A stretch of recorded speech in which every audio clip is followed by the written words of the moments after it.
So eto mga idol, hamon sa rematch ni WBO 130 pounds number 1 contender Charlie Suarez kontra sa Mexican champion sa 130 pounds Emmanuel Navarrete na matapos makuha ng Pinoy ang impresibong panalo kontra American-Mexican fighter Manuel Avila by a first round knockout, na sa labang ito ay halos hindi man lamang pinagpawisan si Suarez sa nangyaring bakbakan.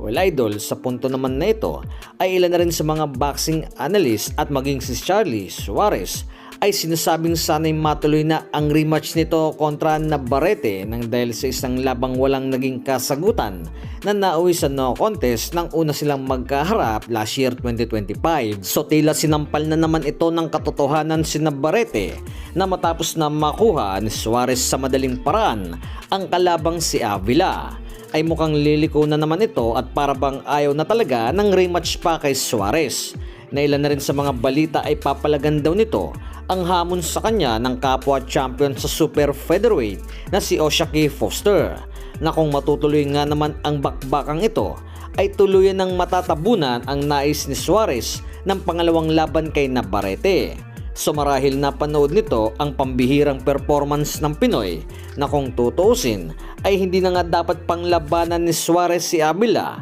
na pwede namang rumekta na kay Navarrete, subalit sadyang ayaw lamang nito ng rematch pa kay Suarez. Samantala mga idol, owner ng Ring Magazine na si Saudi Excellency Turki Al-Sheikh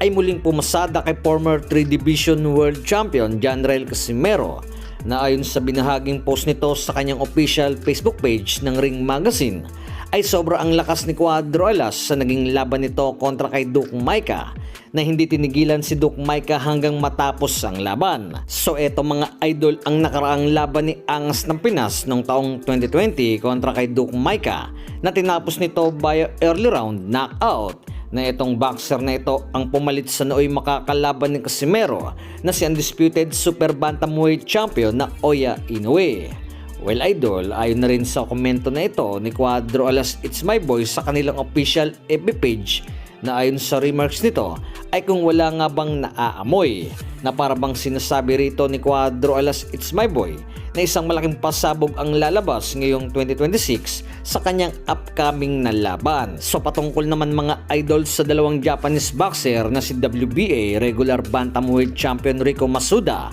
at former WBC flyweight champion Daigo Higa, kung saan ngay magkakaharap ang dalawang ito sa kanilang lugar sa Japan, na bilang pagdepensa na rin ni Masuda ng kanyang WBA title belt sa kapwa Hapon. So marahil naguluhan kayo na si Masuda ay hindi ito full champion ng WBA,